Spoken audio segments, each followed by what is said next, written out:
Bismillahirrahmanirrahim. Assalamualaikum warahmatullahi wabarakatuh. Yang saya hormati Sekretaris DPD bersama jajaran pengurus yang sempat hadir, Bapak dan Ibu yang saya muliakan, teman-teman baik dari Sekretariat DPD Provinsi maupun dari Yayasan Ada saya hormati. Pertama-tama saya tentu mengajak pada kita semua untuk menjadikan bersyukur kehadiran Allah Subhanahu wa Ta'ala. Alhamdulillah di siang bolong ini kita bisa ketemu dalam rangka silaturahmi sekaligus saya sebagai anggota DPD Provinsi Gorontalo dari Partai Amanat Nasional, sebagaimana diatur dalam undang-undang bahwa ada agenda reses. Reses itu sebagaimana disampaikan oleh teman tadi bahwa itu kegiatan anggota dewan di luar gedung bertemu dengan masyarakat. Sebenarnya amanah reses itu menampung aspirasi. Cuma kadang-kala saya terakhir ini reses ini saya takut karena waktu pertama maupun kedua reses, jadi ini aspirasi juga. Saya selalu katakan bahwa ini aspirasi selalu cuma masuk tong sampah.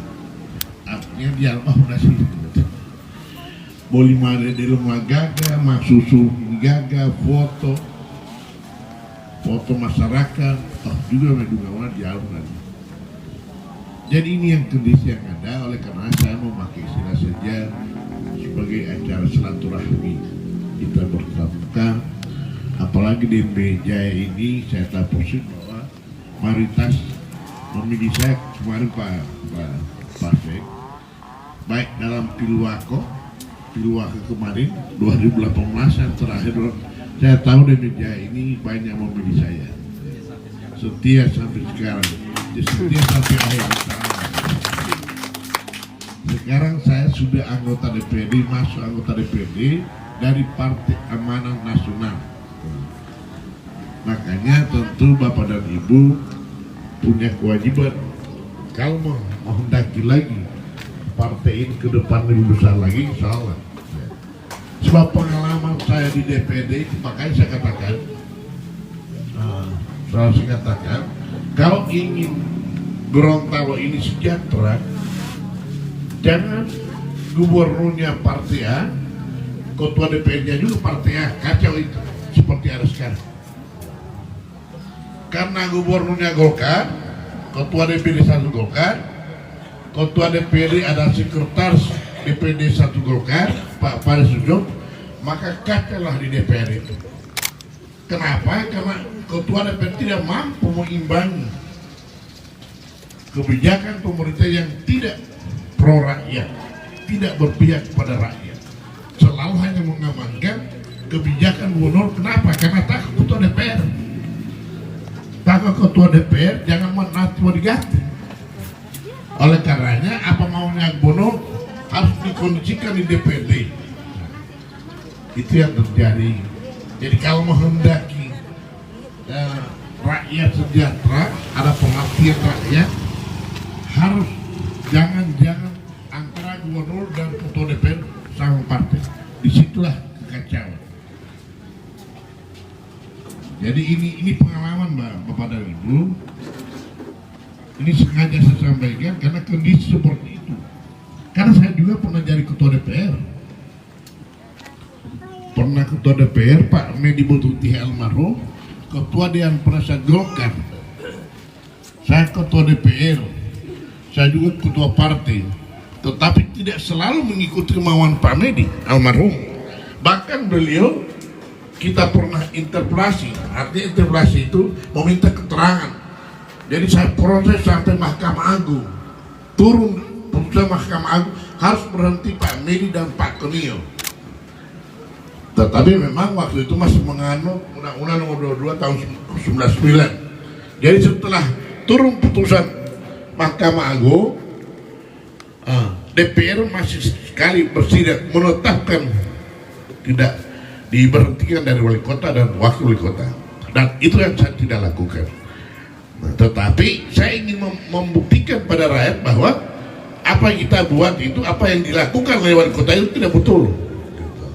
Sekarang mohe Mas Hati ya.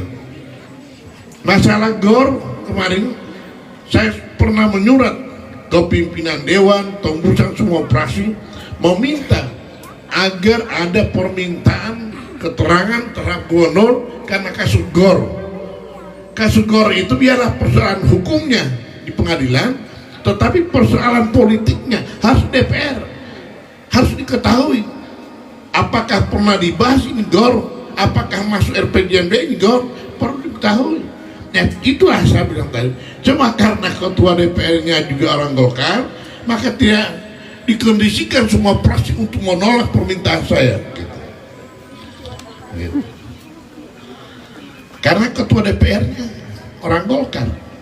Oleh karenanya Bapak dan Ibu, jadi saya ungkapkan ini berdasarkan pengalaman. Jadi bukan hanya cuma bakarang-karang, pengalaman. Ya. Jadi saya juga pernah ketua DPR, saya juga pernah jadi wali kota ya, tapi tidak pernah ada kompromi dengan DPR. Kalau memang tidak menarik ya, jadi ini ada namanya TAPD, tim anggaran pemerintah, saya lepas, tidak ada pesan macam-macam mereka. Pokoknya apa yang hasil pembicaraan dengan DPR itulah. Saya pada waktu itu sebagai wali kota, nanti sudah mau finalisasi APBD antara pemerintah dan DPRD, baru saya terlibat di situ. Karena kita mau finalisasi soal anggaran, jadi pemasukan dengan belanja. Artinya jangan pemasukan sedikit, tapi belanja banyak. Nah itu yang difinalisasi. Ini yang tidak jalan Bapak dan Ibu di provinsi ini, Bu.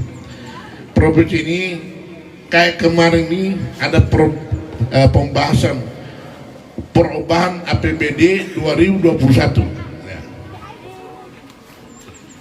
Perubahan APBD 2021, apa yang diajukan oleh pemerintah itu juga yang disuruhkan, itu juga yang dimintai persetujuan anggota dewan.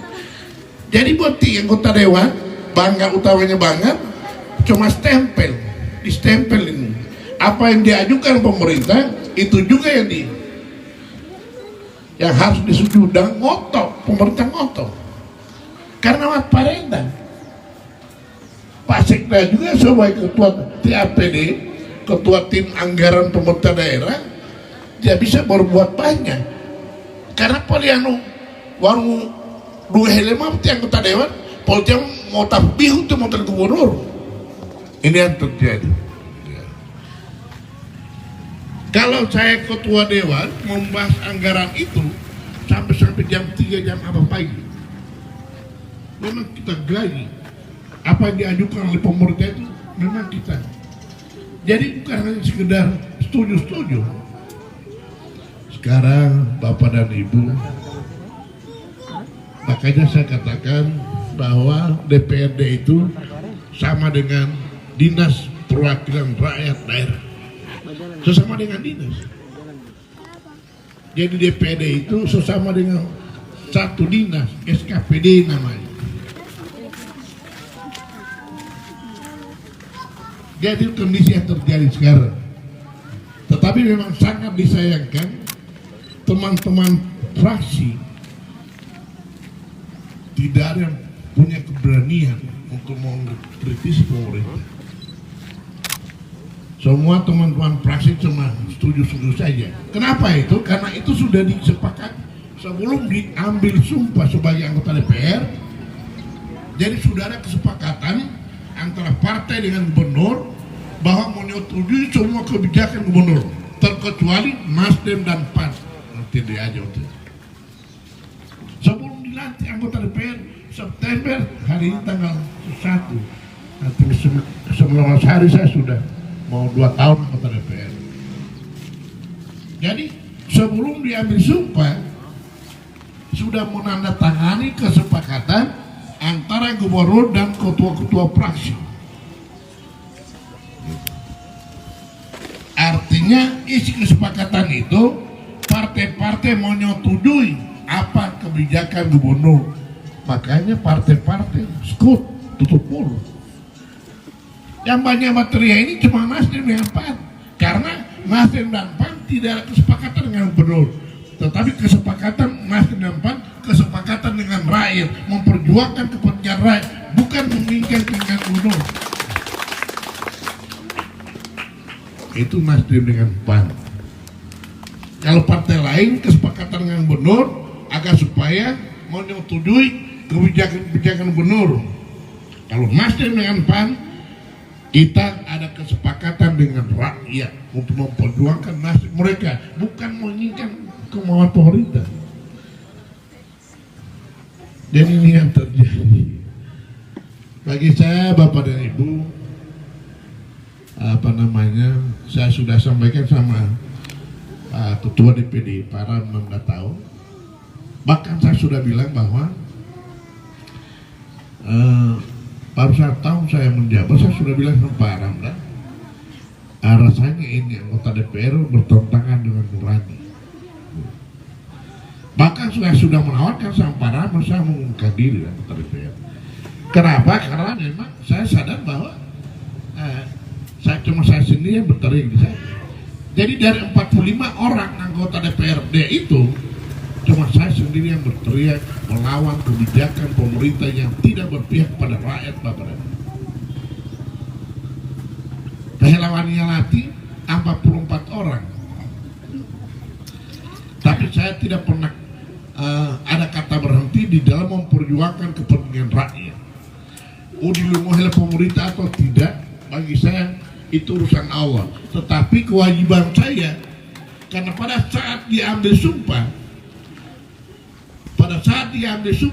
untuk Qurani, kita janji bahwa memperjuangkan kepentingan rakyat.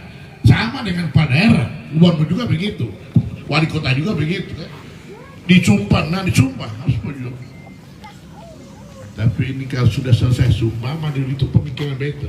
Pemikiran walau mau tak untungnya, walau penting semua proyek kota pelafi, mau dia muncul dan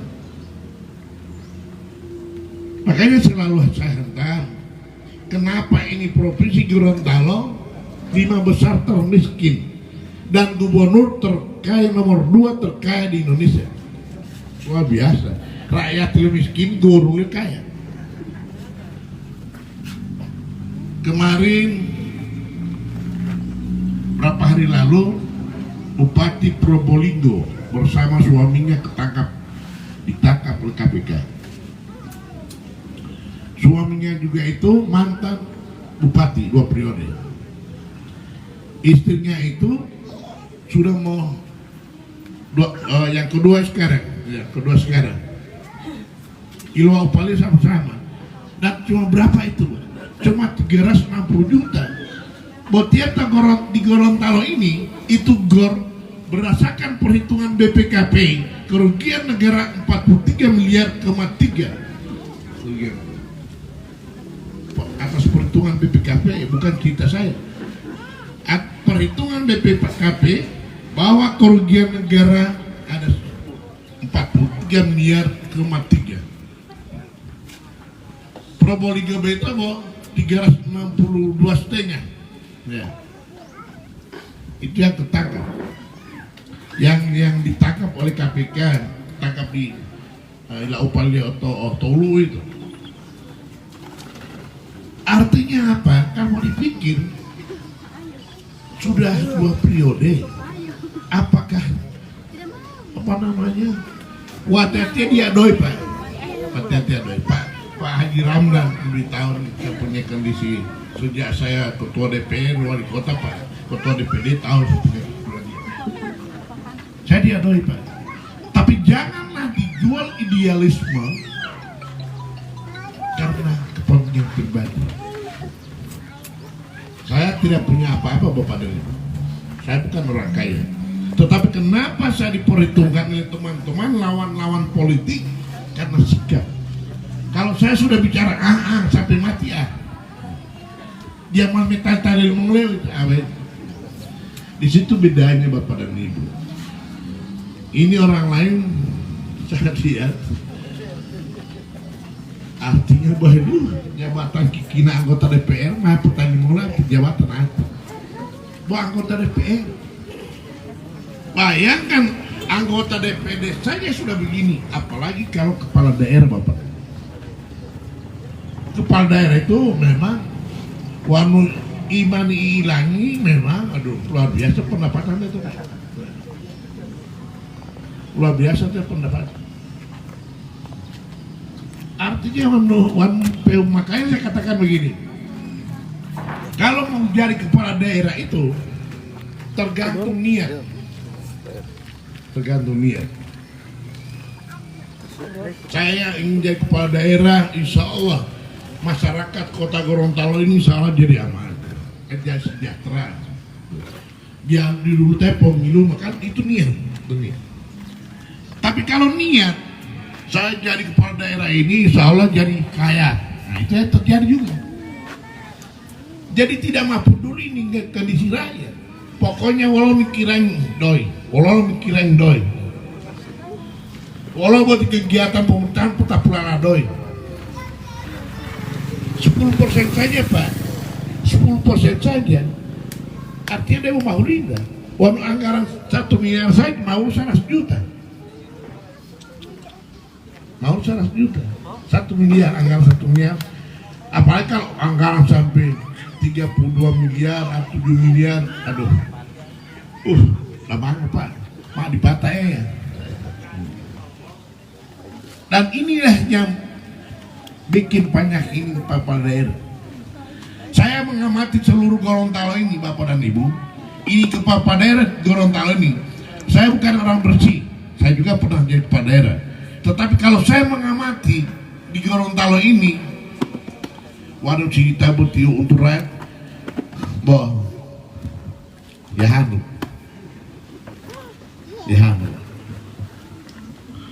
Tapi kalau bicara soal fee luar biasa. Dan ini yang terjadi semua daerah.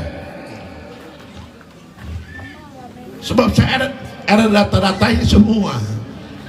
Hamamai Monto Pohuato, Monto Bualemo, Monto Goro, Bone Bolango, ini Kota Gorontalo, apalagi saya ada datanya lengkap. Di kantor sama saya itu data-datanya lengkap. Gorut ini masalahnya, Kota ini masalahnya, Pohuato ini masalahnya, Bualemo, Bone Bolango ini masalahnya, Bualemo ini masalahnya. Dengan tidak berkehendak memfitnah orang, tetapi kita bicara data-data. Makanya saya bilang sama teman-teman mahasiswa, kalau kalian mau butuh data-data, datang di kantor saya, karena di kantor saya lengkap data-data. Sehingga tidak mau fitnah, jangan mau fitnah, tetapi berdasarkan data-data yang ada. Saya beberapa hari lalu ditelepon wartawan dari kronologis. Ada 2 yang disampaikan ke saya, ditanya saya soal GOR sudah bagaimana pelaksanaannya.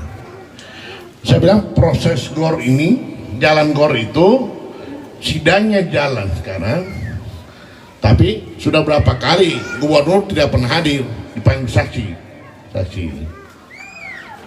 Saya dengar berapa kali gubernur macam alasan kurang sehat segala macam, belum hadir dia gubernur. Itu hak orang, tetapi saya kira jaksa juga punya undang-undang, punya aturan. Artinya kalau bilang sakit, minta keterangan dokter. Jabo apa yang lebih sakit mah jaksa alma tipe aja mah. Kan ada undang-undang dipanggil pertama, kedua, ketiga. Kalau juga tidak datang, jemputlah. Kalau alasan tidak alasan, biar gubernur jemputlah. Sebab undang-undang itu, hukum itu Bapak dan Ibu, itu merupakan sebab kita orang semua rakyat ini punya tanggung jawab harus menghargai proses hukum. Jangan gubernur memberi contoh yang terbaik. Saya dengar sudah berapa kali dipanggil macam-macam alasan, kurang sehat, sakit lah segala macam.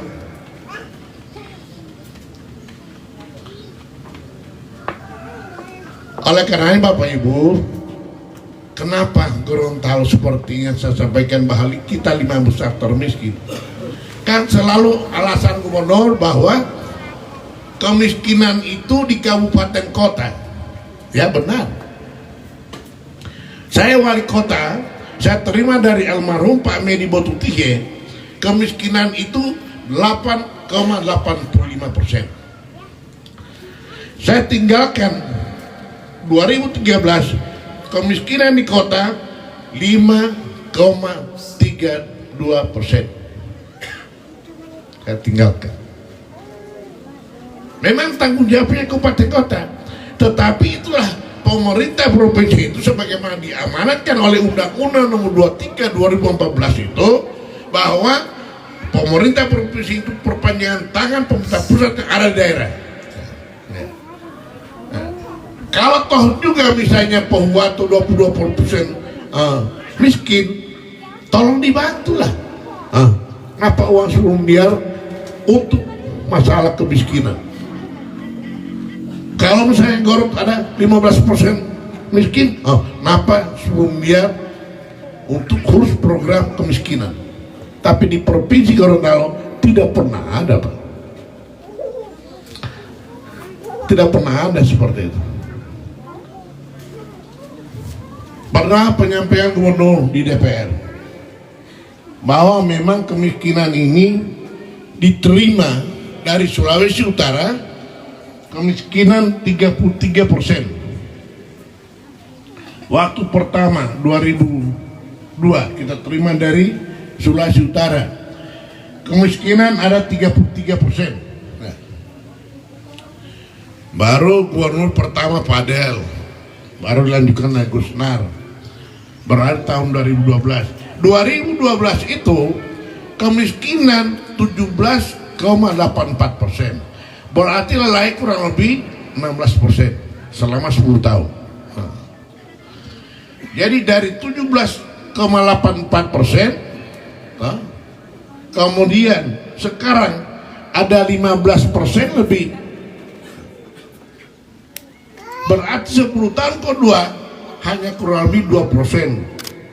Selama dipimpin oleh Rusli Habibie, 2% kemiskinan. Dan ini data, saya di mana-mana saya bicara, bahkan di media saya bicara, dan mereka tidak bisa membantah itu.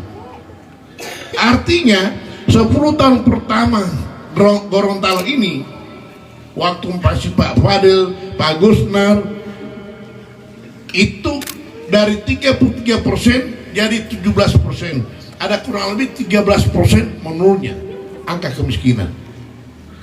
Tapi dari tahun 2012 sampai sekarang menurunnya cuma kurang lebih 2% selama 10 tahun. Selama 10 tahun. Waduh, 10 tahun pertama gubernur masih Fadel, Gusnar gitu.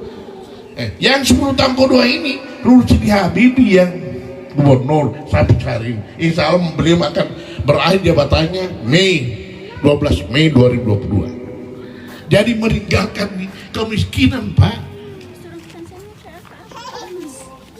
Waktu Pak Fadel, Pak Gusnar gubernur, aturan juga sama.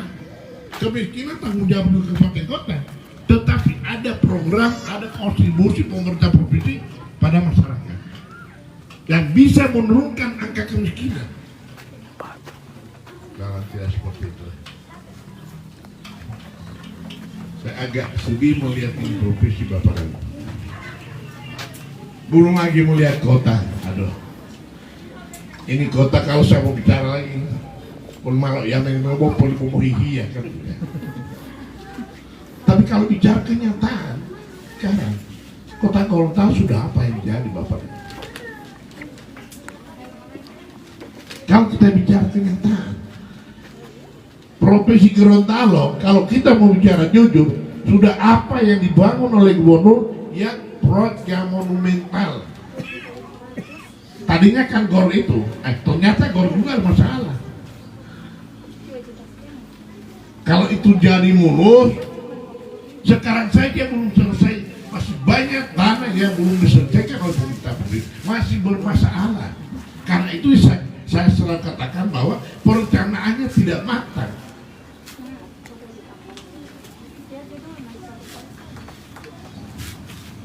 Jadi kemarin ada rapat paripurna soal perubahan APBD 2021.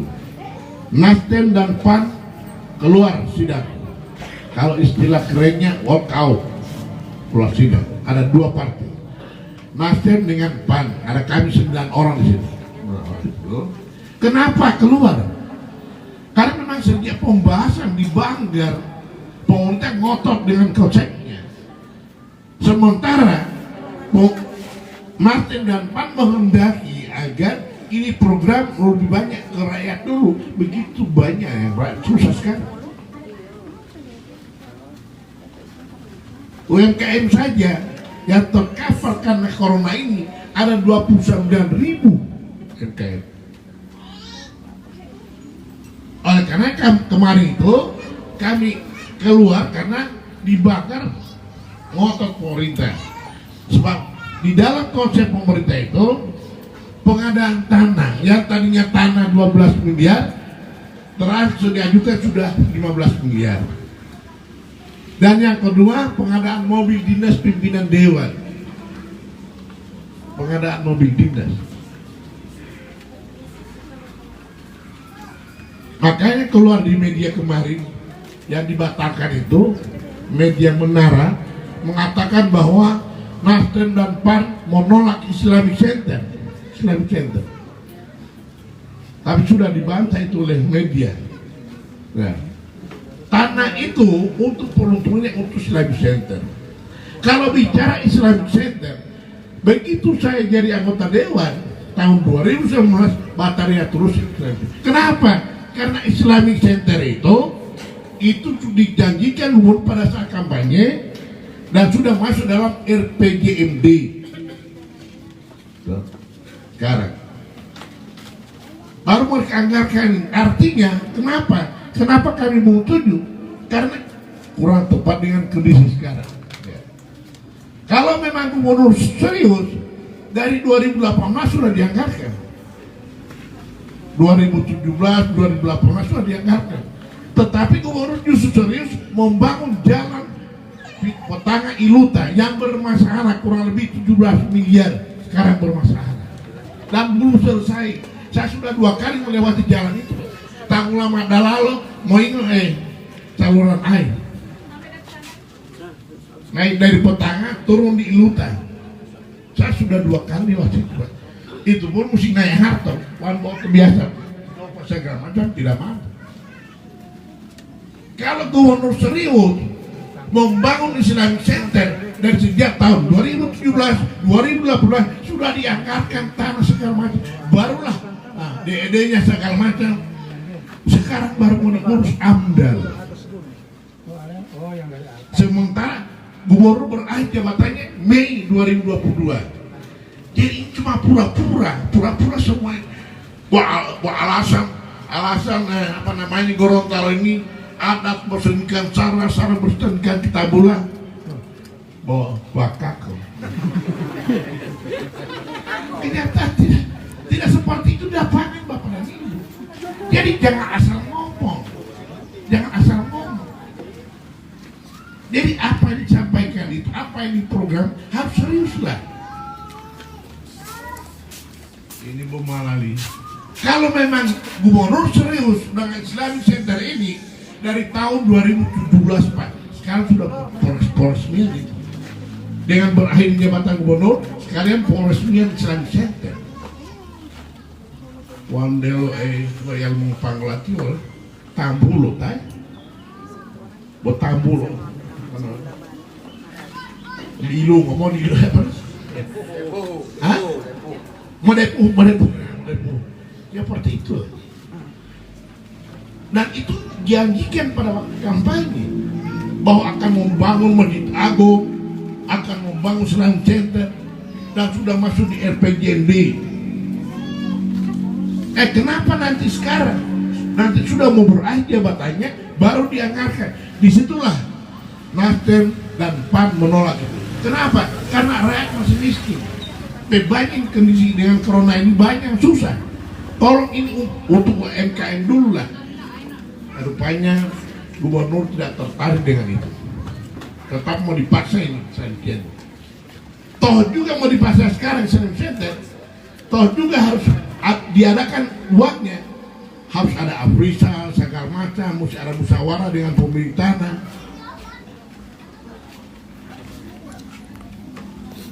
Diduga juga di dalam tanah itu ada juga milik pejabat di sana.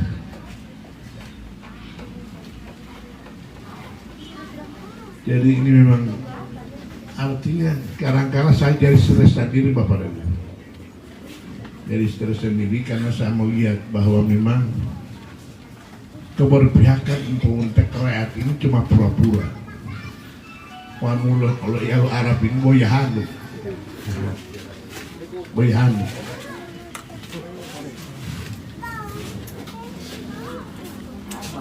Karena ada media namanya Menara menulis bahwa Nasdem dengan PAN menolak Islam Center.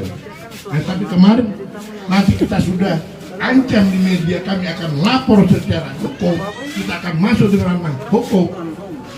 Baru ada pembatalan kemarin dari media Menara, batalkan hoax itu. Dia sendiri menyatakan bahwa itu.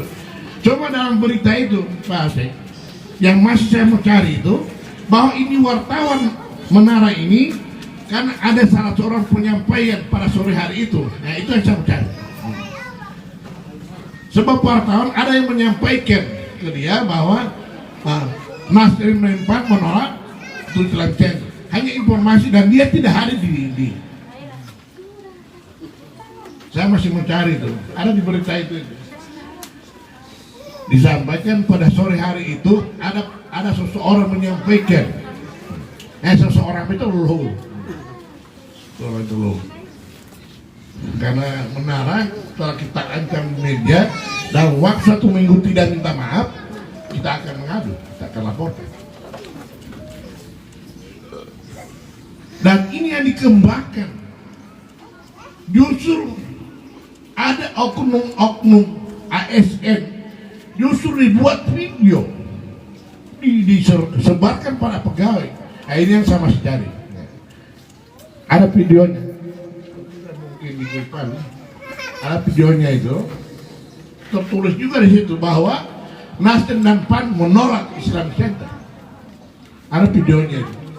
Ini yang saya masih cari pelakunya.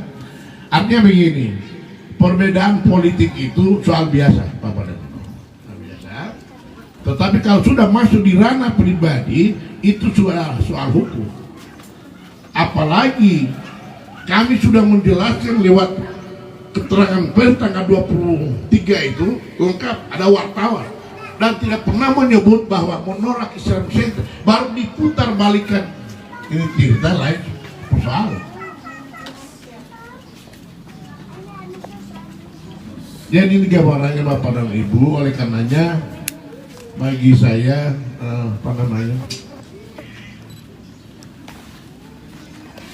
memang perlu ada, sebab yang menentukan perubahan kondisi ini tergantung rakyat. Saya minta maaf pada Bapak dan Ibu, sebab kadang-kala di pemilu itu kan memepio dia itu kan. Saya tidak persalahkan juga rakyat, tidak persalahkan rakyat. Memepio dia 100.000, pokoknya itu namanya. Itu DPR itu ada 3, kalau menurut saya ada 3 tingkatan. Yang pertama, taleh dulu abu karena adoi. Kalau dia nggak tahu dia. Yang kedua, demo pengetahuan, tetapi tidak mau tahu. Karena itu membahas APBD itu sampai 2 buku itu, sampai 3 buku itu. Artinya orang tinggal baca, boleh membaca itu.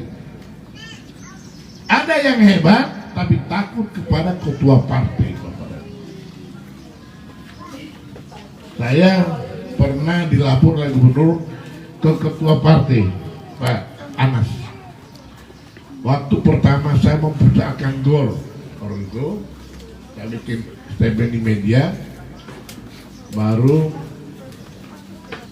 ketua partai Anas Pak Bupati Walemo ditelepon oleh Rusli Gubernur Gorontalo. Artinya intinya adalah diminta bagaimana ketua PAN meredam saya, menekan saya. Tapi dijawab oleh Pak Bupati, ketua PAN, bahwa Pak Gub kalau sudah menyangkut kewenangannya sebagai anggota DPR, saya tidak boleh melarang Pak Ade. Namun demikian saya akan datang ke Pak Ade, sama-sama sore. Baru dia datang di Yayasan itu. Ya, jam 3 sore itu dia datang dengan Pak Aluru bicara dengan saya, tetapi saya bilang itu hak partai, saya bilang, silakan hak partai, kita diskusi. Baru saya bilang begini, Wan Muali Pak Bupati, saya memberikan gambaran singkat saja dari tahun 2012 sampai saat ini. Apa itu Pak Ade? Artinya saya menggambarkan bagaimana Rusli Habibie menjolimi saya dari tahun 2012. Kita sih beliau secara spontan beliau mengatakan begini, kalau sudah begini Pak Ade sudah susah juga. Pak Anas, ketua apa? Kalau sudah begini kita ya Pak Ade sudah susah juga. Ini kondisi. Oleh karena saya bilang sama teman-teman anggota dewan, kalaupun saya berbeda pendapat dengan Rusli Habibie, bukan nanti sekarang, sejak dia bonor, sehingga artinya jangan kita menduakan Tuhan. Artinya kehendak Allah kejadian tahun 2013, memang keputusan Allah ya kan. Tetapi ini semua karena Rusia mainkan semua kan. Rusia mainkan. Bagi saya tidak pernah dendam soal itu. Kenapa? Karena saya yakin bahwa itu adalah keputusan Allah.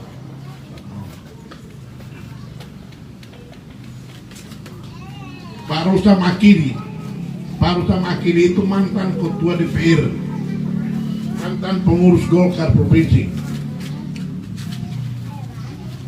Saya ketemu beliau.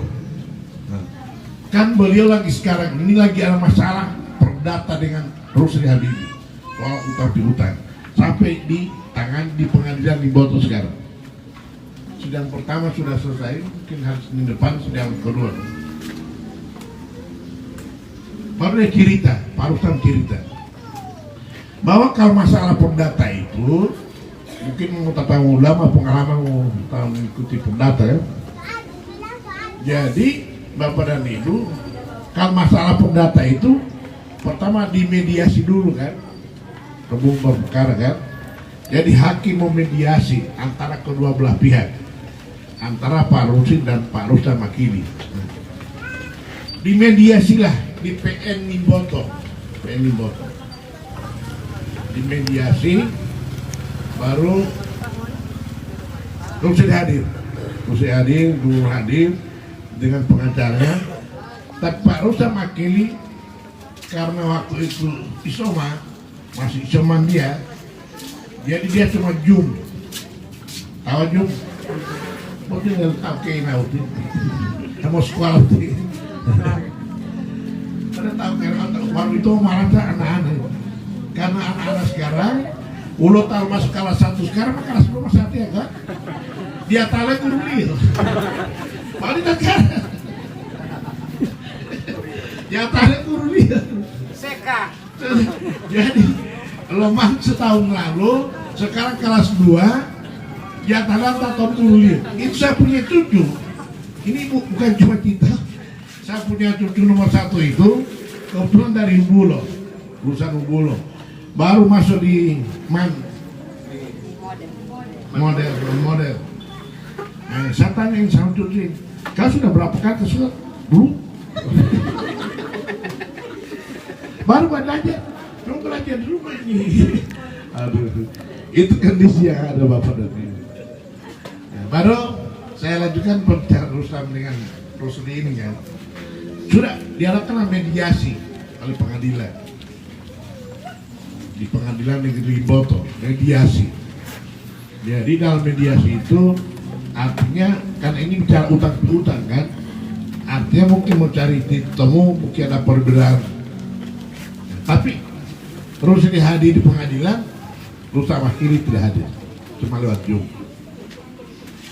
Waktu pembagiannya Rustam Akhili membisalah, Rustam Akhili sampaikan bahwa saya ini memang teman akrab dengan Rusli Habibie. Pada saat begitu beliau jadi gubernur, ada 3 tugas yang diberikan pada saya oleh Rustam Akhili itu. Yang pertama, saya harus mengamankan kebijakan gubernur di Garut karena dia mantan bupati di sana. Pekerjaan gubernur Garut.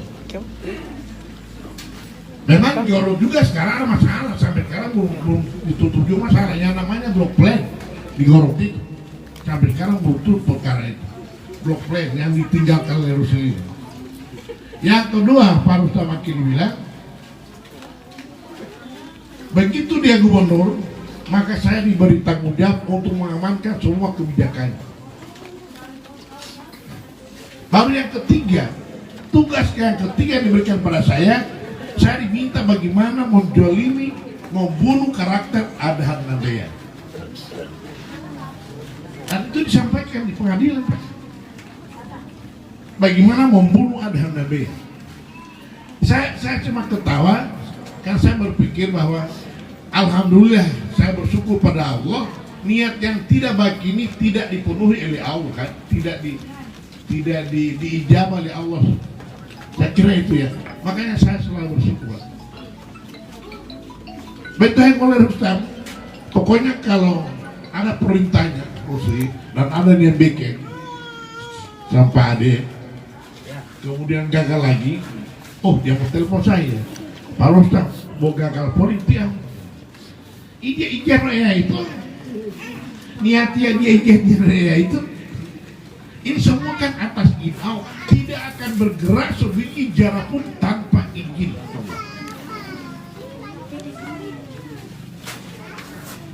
Makanya saya bilang teman-teman anggota dewan di DPR, bukan nanti sekarang, Bang.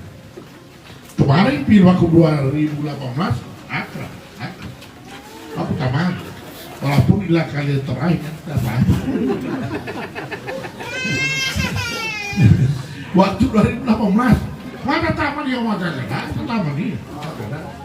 Mau ngasih-ngasih telepon nulis segala macam. Pada waktu pertama ketemu di Hotel Grand Q, kita ketemu. Saya, Pak Ishak Liputo, Pak KBD, Pak satu ini, salah satu, Otnel, ada 4 orang ketemu di Hotel Grand Q. Sudah baca. Nah sudah lama itu, sejak tahun 2013 itu, dia itu dong kaya cerita.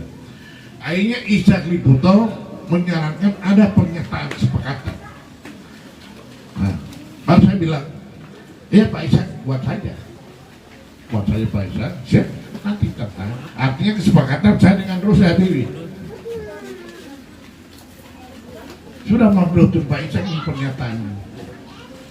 Pada saat penandatangan pernyataan itu, saya bilang begini, sebenarnya pernyataan sudah bagus. Tetapi saya menyarankan kalau boleh pernyataan kita tanda tangan di Mekah. Jadi kita umroh dulu. Jadi begitu kita selesai tawaf 7 kali, kemudian mau sunat di Hijr Ismail, baru tanda tangan ini. Mau tanda tangan ini pernyataan. Ya hutati, saya ya loh, karena tuh Mekah kan mau orang tua tolimoa kan. Ya lah hutop Pak, mau hebat. Karena tahu main bola. Masalah. Tahu main bola. Kalau saya kalau berteman dengan orang, kalau sudah tidak ada sama sekali, tidak ada, bersih tidak ada. Dia udah tahu malu pihe pertama mau dikam dari belakang. Itu yang terjadi di waktu 2018. Tetapi sekali lagi saya katakan bahwa ini semua adalah kehendak Allah. Dan Jalman perayaan ini cuma cerita.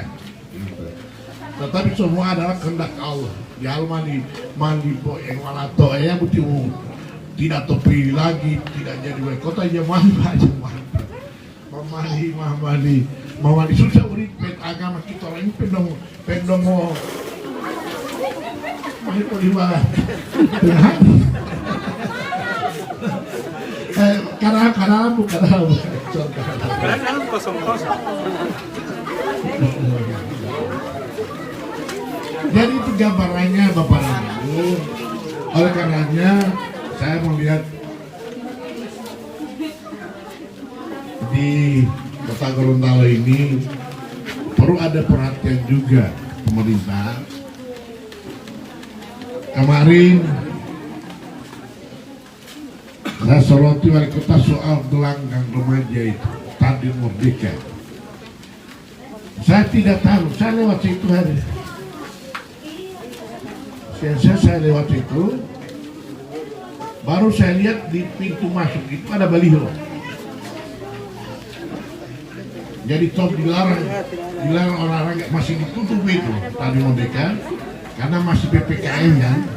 Tetapi di situ dituliskan bahwa Stadion Smart Sport. Kaget saya, buat lagi latihan itu di mana? Kalau saya bilang ini Stadion Merdeka ini, saya belum ada mas Stadion Merdeka Tanggulian. Kenapa nanti wali kota sekarang mengganti? Pada saya itu di Stadion Merdeka itu ada lintasan itu. Waktu itu lintasan dengan membongkar lapangan anggaran 7 miliar Bapak dan Ibu. Tapi tidak pernah ganti di nama Stadion Merdeka. Sekarang makin ada yang ngomong Smart Sport. Sudahlah itu taman kota itu kan. Waktu saya dengan Pak Haji Ferianto, kami namakan taman kota itu kan kami yang buat kan. Kami namakan Taman Kota Damai. Damai itu Damai Mayur kan. Begitu Martin masuk digantilah nama itu Smart. Makmur Smart. Sudah Martin dari Semantaha lagi. Sudah Martin Semantaha. Ini volunteer pembeli. Makmur artinya bagi Smart itu kan apa namanya IT luar biasa kan. Sudah kota IT seperti Bandung ya. Sekarang kota tidak. Saya di DPRD Komisi 1 ada namanya, kita sementara mungkin tahun 2022 ini ada lomba desa digital. Kota Gorontalo sampai dengan detik ini belum ada satu kelurahan pun yang desa kelurahan digital. Tapi justru di Tuhan saya Karuyan, kemudian di Gorut, di Bone Belango sudah banyak desa digital.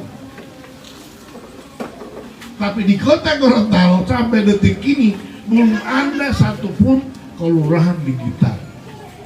Waktu saya dulu, kebetulan saya wali kota dulu, pernah internet belum seperti sekarang. Tetapi itu di Murni, di Taruna Remaja, di Taman Kota, di mana lagi? Di rumah sakit, di kantor camat. Kita pasang wifi. Sekarang sudah tidak ada, Pak. Orang kalau main wifi, mau pergi Taruna Remaja, atau mau pergi di Murni, atau mau ke Taman Kota, rumah sakit ada, kemudian kantor camat, puskes ada semua. Sekarang sudah tidak ada. Baru sekarang smart. Artinya begini, maksud saya begini Bapak dan Ibu, saya tidak mempersoalkan orang punya program seperti, tetapi wujudkanlah. Jangan cuma cerita. Makanya saya bilang tadi, Wandel Arabi Boyahanu. Artinya kalau itu program, wujudkanlah.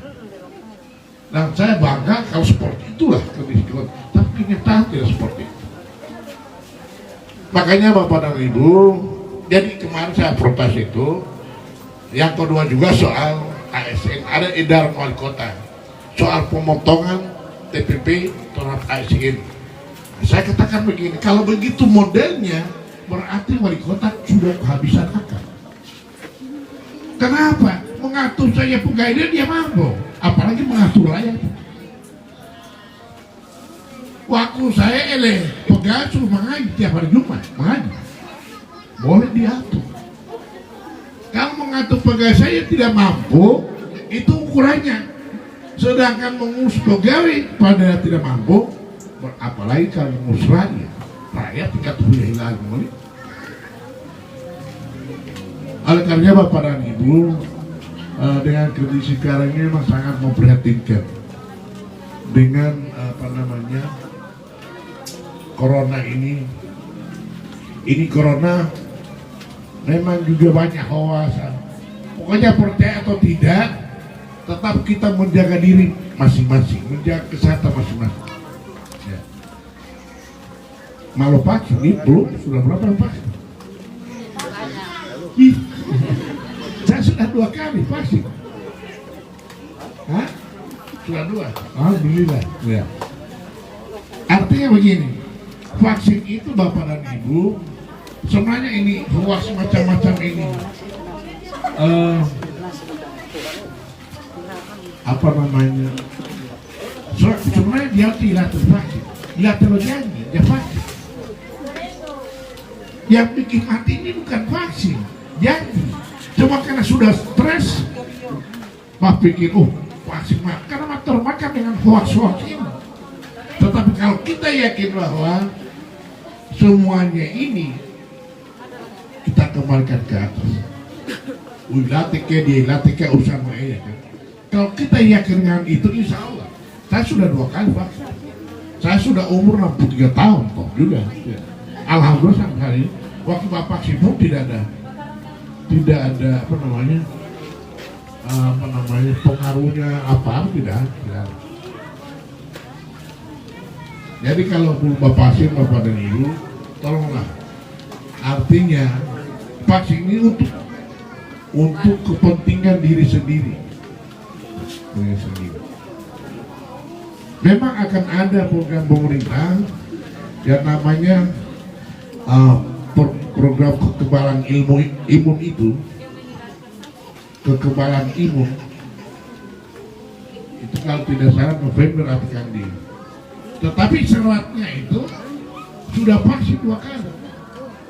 Dan setiap daerah kalau sudah 70% yang vaksin, maka itu akan jalan. Artinya seperti Malaysia, Singapura. Jadi sudah berdampingan antara corona dan kekebalan imun. Jadi sudah berdampingan. Di Malaysia, Singapura seperti itu. Yang dua dipakai masker segala macam. Tetapi syaratnya itu minimal 70% yang sudah vaksin. Oleh karenanya saya mengajak pada Bapak Ibu, insya Allah kalau kita yakin sajalah bahwa semuanya urusan Allah. Lalu dia macam-macam pikirannya, karena mau terima pengaruh hoax macam-macam ini muncullah tuh. Padahal kalau pengalaman saya tidak ada yang luar biasa. Mungkin orang lain cuma karena kuat tidur, itu yang mungkin juga. Kalau saya tidak ada sama sekali, ada berhasil.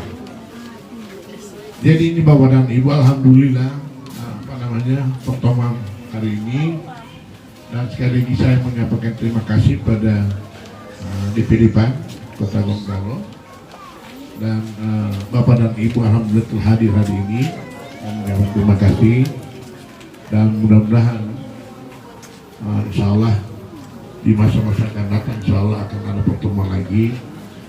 Kenapa saya harus sebarkan di koran-koran? Karena memang riset kali ini beda dengan riset yang lalu. Kalau yang lalu tidak ada uang duduk, alhamdulillah tahun ini ada uang duduk. Saya anggap itu sangat berarti bagi rakyat, walaupun cuma kecil, tetapi sangat berarti bagi rakyat. Saya sudah bilang di kantor, sebenarnya kalau tidak diperlukan ini dokumentasi segala macam, tidak perlu berarti acara lain corona begini. Mabel PDP itu ini. Cuma karena kerja begini, si ada dokumentasi, lampiran SPJ, politik mah masalah, temuan lagi. Sama dengan saya dilapor oleh Halim, nanti Halim, mau gadit, sama. Dia lapor di Kejaksaan Tinggi saya lihat ini. Dia lapor saya TGR 1.153 juta. Hari kasih dia jalan, prosesnya jalan, lalu diturunkan Kejaksaan Negeri. Tapi mereka juga saya lapor, Teh Halim Usman, bukan Harun, yang di Mogaditi. Ya. Jadi saya lapor juga di Polres. Ya. Nah, tapi Polres ini mau nunggu ini proses kejaksaan. Alhamdulillah Kejaksaan Negeri mengeluarkan surat menghentikan proses penyelidikan. Makanya saya lihat di Polres jalan. 1 minggu lalu saya buka surat ke Kapolres untuk mengingatkan laporan saya. 1 minggu lalu. Karena mereka sepuluh ramai laporan lihat, saya tidak pusing dengan arti lama batang orangnya barang-barang kan. Halim yang Gadit, Halim itu pernah saya angkat jadi ketua panitia pembangunan Masjid Al-Adha itu. Kan ada Masjid Al-Adha 8 di situ nanti. Saya angkat dia ketua panitia. Sekarang main gila ada hadap, silakanlah bagi saya. Mau bangun masjid juga karena Allah, bukan karena nama. Sekarang main gila hal penting, tapi silakan. Itu silakan. Silakanlah bagi saya. Lemah lah karena Teh Halim ini sekretaris LPM, ketua LPM Teris Mantaha. Nah, gitu. Cuma kebetulan Teris Mantaha itu penjara kan, ada penjara lagi ya. Dan bagi saya dia, apalagi membangun masjid. Makanya saya heran kalau ada yang mengatakan bahwa tidak setuju dengan Islamic Center. Aduh, saya wali kota saja hanya 5 tahun ada 11 masjid yang saya bangun. 11 masjid saya bangun. Yang pertama saya bangun di Bulutara Timur, tapi tidak dinamakan Al-Adha. Bulutara Timur sebelah kiri sebelum perempatan perbatasan Tapas. Sebelah kiri masjidnya. Itu juga mereka minta bantuan, baru saya suruh bikin rata, baru saya bangun. Baru ada pertama di rumah sakit,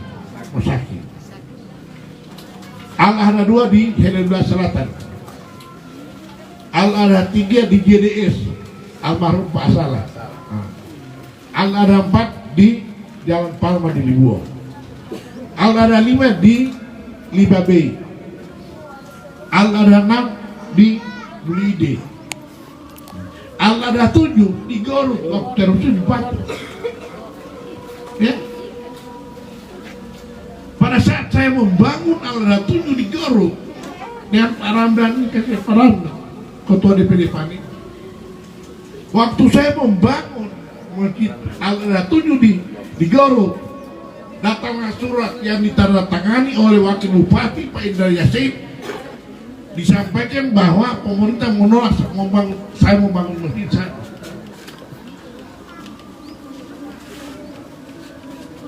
Lalu karena masyarakat ngotot, sudah saya siapkan bahan-bahan semua, saya siapkan, baru saat peletakan batu pertama, ini Bupati Rusli Habibie mau menurunkan satpol, dihentikan pekerjaan, ngamuk jamaah. Artinya pada hari itu kalau yang terjadi untuk Kapolsek Anggrek itu, kasihan saya lupa namanya, tapi dia orang Kristen, dia mengamankan. Ini jamaah ini sudah hilang Pak. Imam menurut saya masuk ke sana. Makanya saya bilang dulu waktu saya wali kota, kalau satpol mau bongkar maksiat, tenda 42, tenda biru segala macam. Kalau satpol Garut masih kepemimpinan Rusli Habibie di sana mau bongkar masjid. Beda aja. Di situ bedanya. Oleh karenanya Bapak dan Ibu, saya kira ini pengalaman kita semua, insya Allah apa yang sampaikan ini. Tapi intinya bahwa persoalan Islamic Center, maaf dan mengapa sudah dibatalkan kemarin berita itu bahwa itu tidak benar, kita menolak Islamic Center, tidak benar. Jadi kira demikian Bapak dan Ibu, sekali lagi sudah bertengah jam 12 semua. Sekali lagi saya mengucapkan terima kasih atas kehadiran Bapak dan Ibu, dan terima kasih pada DPD Kota juga yang telah berupaya menghadirkan Bapak dan Ibu pada siang hari ini. Sekali lagi saya mengucapkan terima kasih. Assalamualaikum warahmatullahi wabarakatuh.